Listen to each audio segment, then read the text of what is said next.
You're listening to the Steve Freeman Podcast, the real, raw truth about the pursuit of success in music, business, and life. Here's your host, hit songwriter, multi-platinum selling producer, and serial entrepreneur, Steve Freeman. Hey guys, and welcome back to the Steve Freeman Podcast. So good to be with you and to have you here. While you're here, don't forget to rate, review, and subscribe to the podcast. If you're on Apple Podcasts, please leave us those coveted 5 stars and leave a written review, just like this one from H. Sizemore. Helpful to real estate professionals, rated as 5 stars. And the review says, if you are in the real estate industry, listening to these episodes is a must. Simply exchange music business for real estate business. Same concepts apply. No one else is saying what Steve says. Honest, hard truths to help you grow. H. Sizemore, thank you so much for leaving the review, leaving us 5 stars. If you would like to have your review featured here on the podcast, all you got to do is leave one. If you're not following me on social media, I would love to have you do that. It's at the Steve Freeman on all social media platforms. I would also love to have you a member of my inner circle. Occasionally get tips, tricks, advice on business, music business, just some stuff that I find interesting that I think might help you from time to time, delivered straight to your inbox. You can go to thestevefreeman.com and sign up for that. The podcast brought to you by artistdevelopmentacademy.com, where we give you the information, the access, and the guidance to make you successful in your music business career. Not famous, successful. If you want monthly online courses that cover a wide array of music industry and music business specialties such as songwriting, producing, engineering, how to grow your career, social media marketing, all of that can be found at the Artist Development Academy. We would love to have you. All the courses taught by myself and other music industry professionals to teach you how to get to the next level, to make money with your music, and be more successful. Find out more information at artistdevelopmentacademy.com. Right now, save 30% on your annual membership, artistdevelopmentacademy.com. All right, let's jump into today's episode. It's kind of interesting that we got that review because it's going to play. I'm going to actually talk a little bit about real estate in today's episode. I want to talk about identifying your ideal client and or fan. And so I don't have to keep saying that over and over. If you hear fan and you're a business owner, just think customer. If you're in the music business, then you hear fan, then we're talking about fans. But in all honesty, that's kind of why I wanted to do this episode, because there is no difference in earning a fan and earning a customer. And I think many businesses try to attract the wrong customer for their business. And I think a lot of artists and songwriters, I think you guys try to attract the wrong fan. I want to talk today about how to properly identify that customer or that fan. I want to give you an example. There is a reason that there's Walmart and there's Target. Walmart has a very specific customer base. Their idea is buy for less. And when you think about Walmart, and I'm old enough to remember, I'm from Arkansas too, so I remember when Walmart was starting and got really big. Back in the day, Walmart was seen as value. There were Sears and JCPenney's, and you had to go multiple different places to get the same thing. Walmart comes along and you can get your groceries, you can get your household items, you can buy clothes, you can buy all of this thing. And Walmart would go to these manufacturers and these distributors, and they would buy in bulk. They would buy so much that they could then pass that savings on to their customer. And back then it was value, it was seen as value. What's happened over the years, and as people's mindsets have changed, if you really are honest with yourself and other people are honest, people don't necessarily see Walmart as a value anymore. They see it as cheap. Now, on the other end of the spectrum, you have Target, Target, as we call it in our house. And hey, we're just being real here. We're going to say, most people think of Target as the upper middle class and upper class Walmart. You can get the same shit. There's nothing at Target that they don't have at Walmart, but at Target, it's a little bit more expensive. But people would rather go to Target. They would rather be seen in Target than they had be seen in Walmart. Something else that Target did that I thought was very smart is, and again, I'm not saying anything that's not fact, so nobody accuse me of being a racist or anything like that, but because of when Walmart was building their stores, they built in affordable areas, right? Well, now 15, 20, 25, 30 years later, these stores are not in what we call the nicest of neighborhoods.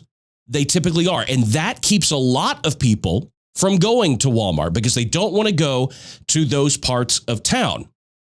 Well, Target came along, and Target didn't put their stores in those areas of town. They put their stores in a nicer area, in a more expensive area, built more expensive buildings. And even from a real estate perspective, they placed themselves at a higher price point, and even not beyond a price point, but even mentally, they thought, okay, we're not going to be Walmart. We're going to be Target, the better upper class option to Walmart. Okay, that's what happened. Now, when it comes to you and your business or you and your fans, I see a lot of people making a mistake. And I see them make the mistake that they often, and a lot of you guys often, are making a Target product but trying to recruit a Walmart customer. Or vice versa. You may be making a Walmart product. And when I say that, I'm not saying that your product's cheap or it's not good or it's not, but maybe you're searching after value instead of quality of customer. Maybe you're not looking to vet your customer as much. Maybe you're not providing a high-end service or high-end product. I can feel some of you getting offended. Don't get offended. There's nothing wrong with Walmart. Walmart's still one of the most valuable companies on the face of the planet. Nothing wrong with Walmart. But I think where you guys go wrong is some of you are making Walmart products and trying to sell them at a Target price, or you're trying to attract Target to a Target location. And then some of you are making products that belong in Target that are a little bit higher value, a little bit different mindset, a little bit. It's not so much value as it is, dare I even say, as much as it is perception. Okay, again, you can get the same shit at Walmart, you can get it at Target, but nobody wants to be seen in Walmart. So you're kind of making products or services for that Target end of the demographic, except you keep recruiting Walmart customers. And I think that's where a lot of people go wrong. I think it's because you're not identifying exactly who your customer base is. Let me tell you, if you go on Facebook, you can find out where somebody shopped today, where they ate today. Most people are checking in everywhere they go, whether it's Facebook, Instagram. You can see everybody checks in where they go. So with quick searches, you can find out exactly the people that like your page. Where are they shopping? Where are they eating? Where did they take their family this weekend? You can take that information and then go, okay, are they on the Walmart end of the spectrum or are they on the Target end of the spectrum? One step above that, I also believe a lot of you think you are making Nordstrom type products and you can't seem to get people to come into your store. You can't see people to come into your fan base when you want the Nordstrom customer, but you're really making product that belongs in Walmart or even product that belongs in Target. I want to give you an example, and it's funny that we got the review from a real estate agent. I want to give you a real estate example. Now, there's a lot of people that will not agree with this, and there's probably a lot of real estate agents that will not agree with this, but I'm going to tell you, if you want to grow your business, if you're a real estate agent and you want to grow your business, identifying who it is that you're going to serve and identifying who your actual customer base is or who you want that customer base to be is of the utmost value. There's nothing more frustrating to me. We're looking for a house out on the West Coast, and I've been looking at different, even realtor.com, but even getting stuff from individual realtors. And I go to their websites and I look and I see the first listing is a $1.2 million house. The next one to it is a $225,000 house. Now, I'm going to tell you, we're going to leave this in real estate terms. There is a difference between a realtor who specializes in $1.2 million houses and a real estate agent that specializes in houses that cost $225,000. Now, that is something that a lot of people don't want to admit to themselves. You are not just a real estate agent. Who are you catering to? Who do you want your customer base to be? You will recruit and earn the customers that you go after and that you specialize in the most. If you become that person, if you're a real estate agent, which house would you rather sell? Would you rather sell the $1.2 million house, or would you rather sell the $225,000 house? You would rather sell the $1.2 million house. What I'm saying is, in the learning how to identify your fan or your ideal customer, aim for where you want them to be. Aim for the fan base or the customer base that you want. Stop, we're keeping real estate. Stop taking listings that are 150,000, 175,000, 300,000, 800,000. Business is not just business. If you want to build your career on being that guy or that girl that specializes in this one thing. Because I will tell you this is based on my experience. This is producing records and all that. So, but I know for a fact, like I've had other real estate agents talk to me about this. The $1.2 million customer, this is all going to go back to quality of life, by the way. You wonder, when you identify your ideal customer, your ideal fan, how does that improve your life? I'm going to tell you right here. I've had real estate agents tell me this. I've had it proven in my own life and in my own career. Okay. The $1.2 million client, they come to you, they want you to list their home. It's $1.2 million. That client already trusts that real estate agent to do their job properly most of the time, because they're sitting there looking at, if we're dealing with an agent that is used to dealing with high-end properties, we don't have to micromanage this person. They have a history and a track record of selling houses and homes and property at this price level. So we don't have to micromanage them. They more than likely will trust the agent to do what is best and to take the reins and let them do their job. The person that has the $250,000 house is going to drive you fucking nuts.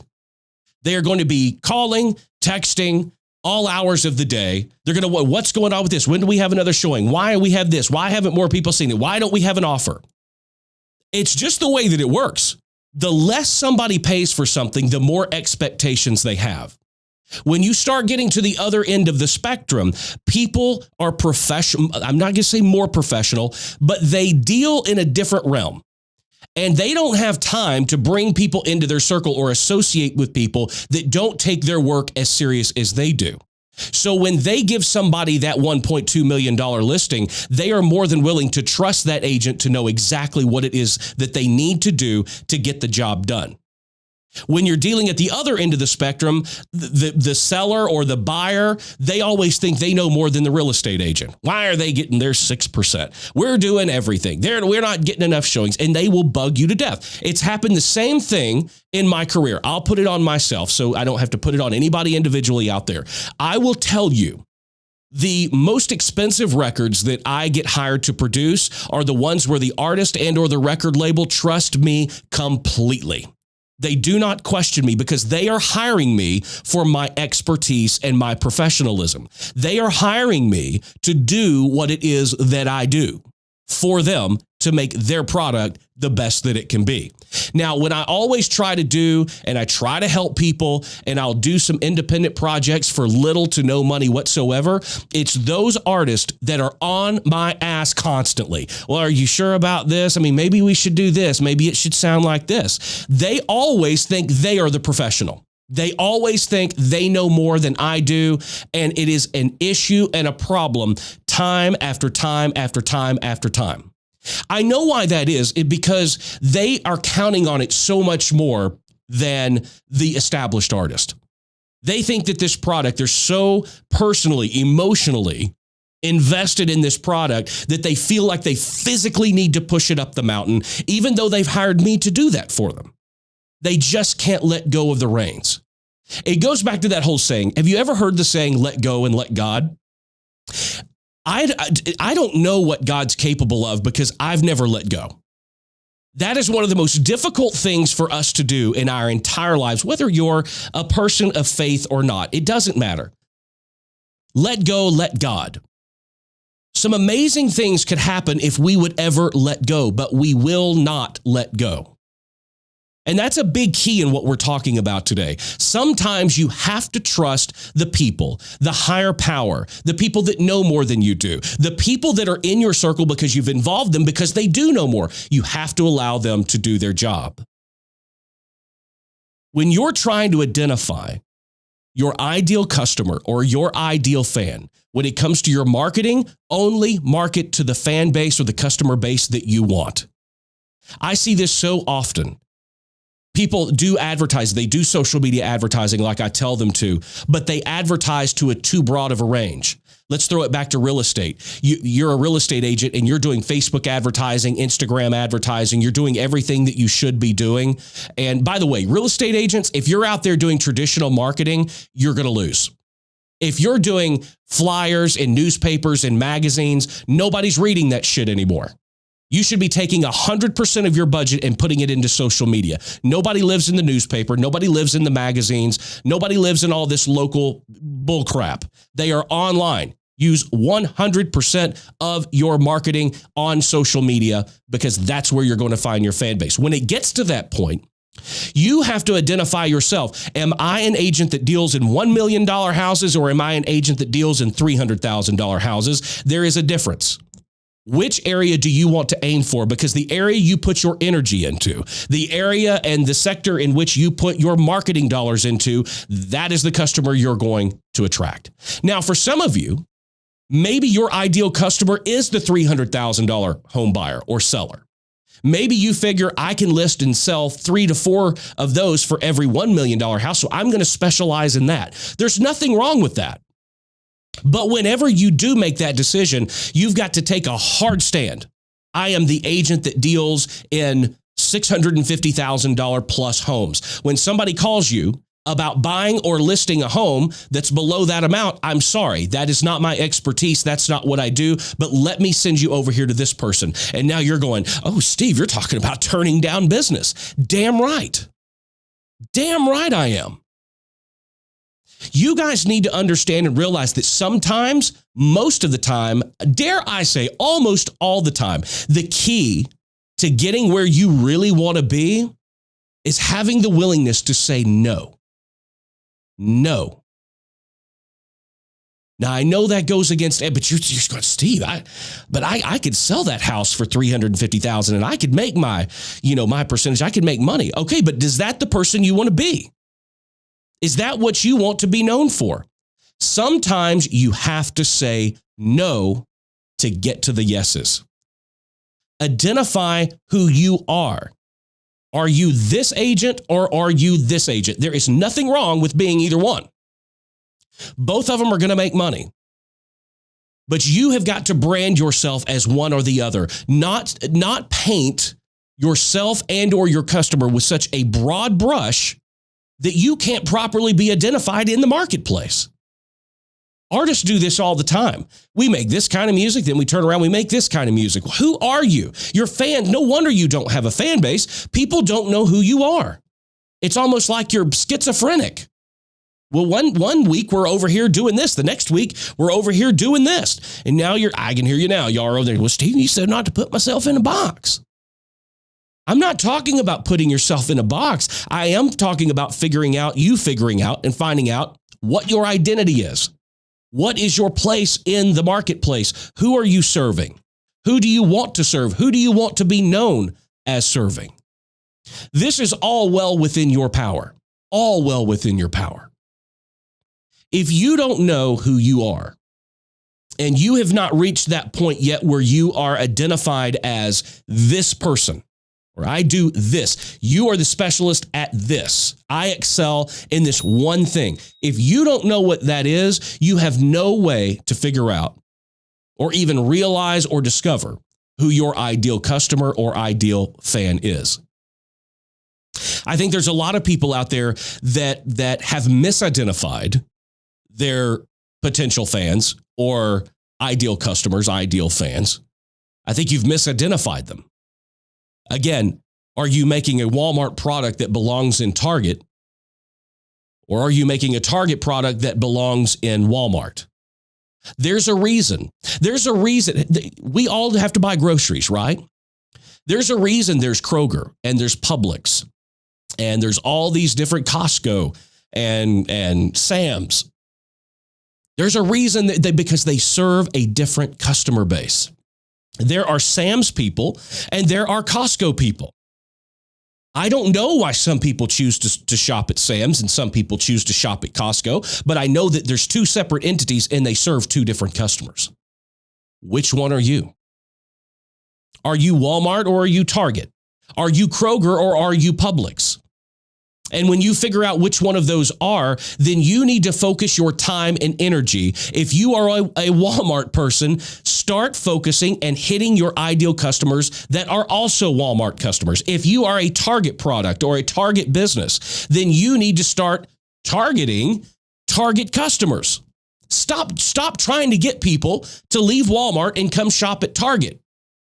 You don't have the value proposition that a Walmart customer wants. You don't have the value. So what are you selling? Don't get seen in Walmart, come to Target? I mean, seriously. I mean, that's what you've got. Come here, pay more. I mean, that's what it is. If you are Kroger, stop trying to attract Publix customers. Go, okay, I'm going 110% in on Kroger customers. I'm going to go find every Kroger customer out there, and I'm going to then try to create and recruit new Kroger customers. I'm going to stop trying to do everything I can do to get people to stop shopping at Publix and come shop at Kroger, because you'll never do that. You'll never do that. That never works. Maybe sometimes it does temporarily. I know right now in this particular instance, my wife and I like Publix better than we like Kroger. You want to know why we keep shopping at Kroger? Because they have gas and we get 10 cents a gallon off of the gas. That's why we keep going there. So the only way Publix can steal our business away is if they open gas pumps. Much could be said the same for Costco. I know I'm laying a lot on you today to think about, but this is very important.